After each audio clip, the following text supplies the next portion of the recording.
Welcome to Manage to Engage, the podcast from clearandopen.com, dedicated to the evolution of you because businesses grow when people do. Serving leaders, managers, and people who will be, helping you reach excellence in your work and achieve your personal goals at the same time. Sign up for the free course at clearandopen.com. Good business is when agreements get kept, and bad business is when they don't. It's actually really, really simple. The belief or the self-image that you are already a very highly competent person, however true that may be, will not serve you. Competence comes from where you look at your incompetence. Hi, it's Joseph, and thanks for tuning in to Manage to Engage, the podcast from clearandopen.com. This episode is from a recent member webcast. What is the essence of business? Understanding that business is fundamentally made up of agreements is critical to success in anything. Most business problems can be reduced to where agreements were unclear and/or broken. Therefore, the clarification of agreements and the rigorous pursuit of keeping them is the simplest way to greatness. Simple is not, however, necessarily easy, but when you understand just how important it is, it gets easier. For more information about the many benefits of Clear and Open membership and how to get the help you need in conversations like this, please go to clearandopen.com. Now let's dive in. Where to begin? The place to begin is always, as always, in context. What business is itself? What actually is business in its most essential treatment? And the answer I offer for that, there's lots of different ways of talking about it, but the answer I offer for this is that business is fundamentally an agreement. It's an agreement. If I sell you a pair of glasses, a pair of reading glasses, they're pretty good too. I'll give you these glasses if you give me $1. That's an agreement, right? You give me the $1, I give you the glasses. That's the agreement. That's business. So when we conduct business of any kind, there's an agreement. It's a mutual exchange of value for value. I don't want these glasses. I'd rather have $1. You don't want the $1. You'd rather have the glasses. We're agreed on that. That's what makes a sound business transaction, right? And I could create a whole business selling glasses, right? And I would be doing that maybe hundreds of thousands of times a day. But the agreement comes down to one basic thing. But that's just the meta agreement. What follows that are a bunch of smaller agreements that are like sub-agreements, right? So let's say you want to buy these glasses from me, and I'm in Hawaii, and I don't believe any of you are, so I'm going to have to ship them to you, right? So you'll say, well, I'll wire you the $1 and pay a $20 wire fee for it. But I'll wire you the $1. And when do you agree to ship the glasses? And I say, well, I'll get to it as soon as I can. Not very good business, probably, right? Versus saying, oh, I'll ship them, next day air today. Then that becomes the agreement. Okay. So the initial agreement is the price of the glasses and to make the exchange. And then the sub-agreement, how are you going to get me the money? How are you going to get me the glasses? Can you guarantee the condition of the glasses? What if I don't like them? Can I return them? What if the wire doesn't go through? You see, there's all these other agreements that come after that. Can I get a discount if I buy a second pair? What if my wife hates them and I like them? What do I do then? There's all these other agreements that come. And you can relate to this in your own job, in your own company. You can look around, you can see that there are agreements everywhere.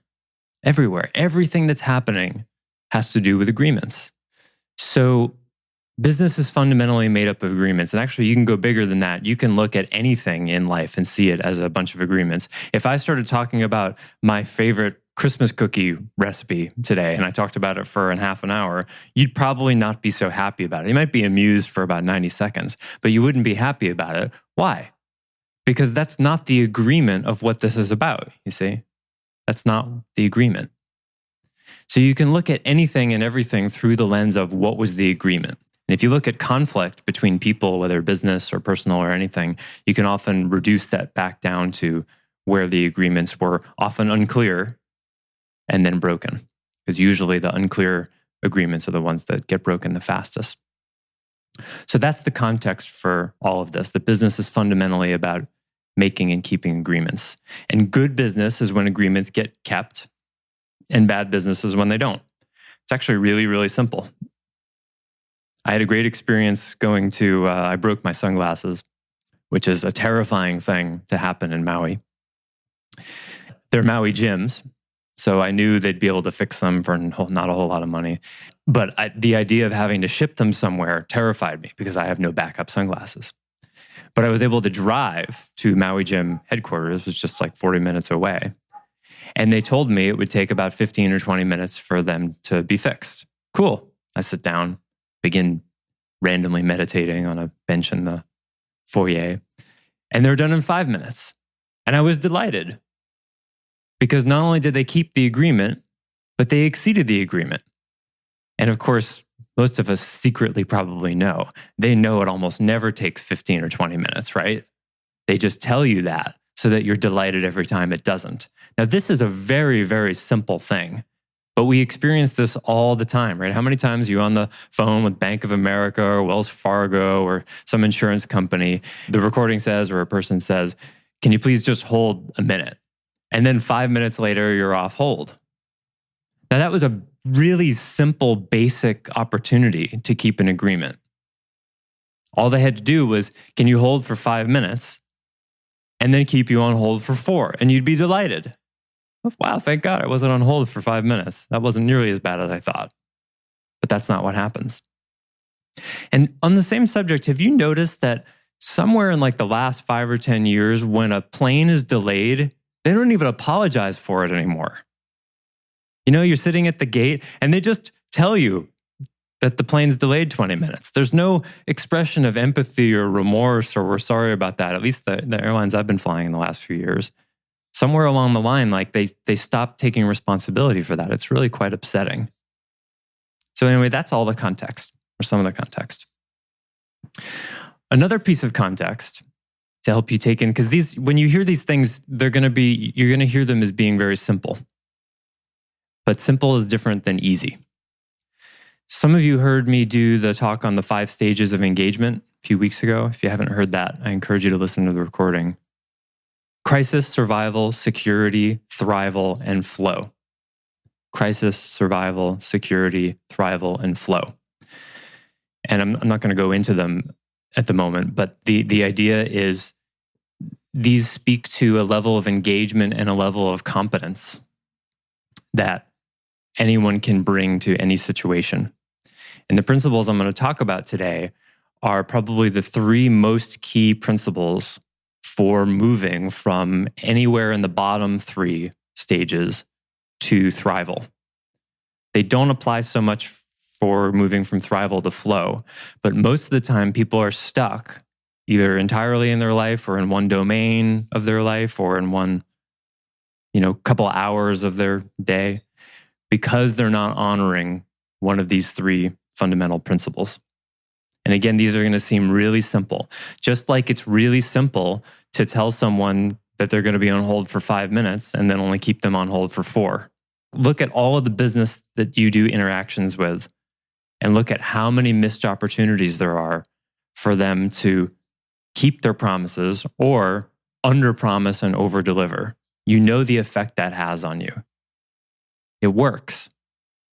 Yet most people don't do it. Why not? Well, that's what we're going to talk about. This is the most important thing. Listen to these principles through the following lens. How and where do I not embody this? How and where do I not embody this? Because I'm going to tell you right now, you're going to start hearing a voice in your head talking to you that's going to say, oh, I know all this stuff already. Well, I do that. Of course I do that. I do that all the time. And I want you to right now, in your mind and in your consciousness, create a little bit of a division between you and this part of you where you inject some healthy doubt space, that space between you and the voice that says, I know and embody all this already. Inject some healthy doubt space. Because if you really embodied all of this stuff, like it's possible to embody, you'd be in a thrival stage all of the time. And maybe you already are. I don't know. Some of you I know are not, because I've had email communication with you and I get to actually experience you not embody this. So some of you I know for a fact, and that's fine, because wherever you are in the 5 stages is totally fine. Is a 12-year-old better than a 9-year-old? What does that mean? It's just their stages of development. It's fine. But if you're not willing to look at ways in which you're not developed, then you get stuck. This is what Peter Drucker called the Peter Principle, where you rise to the highest level of incompetence. Okay? So for this to work, for this to really be meaningful for you, you have to be able to look at your own incompetence. And that's not necessarily comfortable. That's the theme here. The belief or the self-image that you are already a very highly competent person, however true that may be, will not serve you. It doesn't serve you. Competence comes from where you look at your incompetence. It's the same thing as the responsibility paradox. You become more responsible, not by telling yourself and congratulating yourself for how responsible you are. You don't become more competent for congratulating yourself of how competent you are. You become more competent by looking squarely at what you suck at. Isn't this obvious? You don't get better reflecting on how great you are. I mean, that's certainly part of it. You have to look at some of the good things, but ultimately, when you're faced with what you're not good at, you look away, that becomes a limit. I mean, it's so obvious. And yet, look at our behavior. When your boss says, hey, I need to tell you something, I don't think you're aware of this, what happens? We get scared. We get anxious. We go, oh crap, something's wrong. When if you really embodied this idea, you'd say, oh boy, I get to discover a blind spot about myself. Tell me where I'm incompetent, because that's the only way I'm going to learn. I love discovering what I suck at. That's what your reaction would be if you embodied this. Crazy, right? Now so it's easy to say, but it's way harder to do. But if you don't have someone in your life who reflects to you in a caring, honest, warm way what you're not good at, how are you going to grow? You're not going to grow in a direct, maximum way. You're going to grow in a more incidental way. And you can change this very quickly just by asking your friends, your peers, your colleagues, your boss, your coach, tell me what you think I suck at. Tell me what you think I'm in total denial of. I want to know. They have ideas. They just haven't been telling you. We all know about each other. We see this. But there's an agreement, there's that concept again. There's an agreement that generally we don't talk about it. But if you really press someone and say, no, I really want to know, ask your boss, what do you think I'm in total denial of? What do you think my blind spots are? What do you think I'm not even ready to hear? I want to know. You think your boss doesn't have something in the back of their mind about you where they're saying, I don't think they're ready to hear that. But one day, I guarantee you they do. They do. And they're waiting for the right time to bring it to you. But your hunger to know that can bring that time sooner, because a good manager does wait for the right time. But if you're hungry to want to know that about yourself, then that time can be shorter.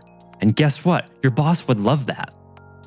It's not fun having to hold on to an observation that would really help someone because you can't see that they're ready to hear it yet. That's not fun. It's work. And it's fine. It's part of the responsibility of a manager. Thanks for listening to Manage to Engage, the Clear and Open podcast. Join us next week when you'll be a little bit closer to who you're destined to be. Until then, know that Clear and Open is dedicated to the evolution of you, because businesses grow when people do. Be sure to visit clearandopen.com for the latest tools, articles, and free resources to help you on your journey. Thanks for listening, and bye for now.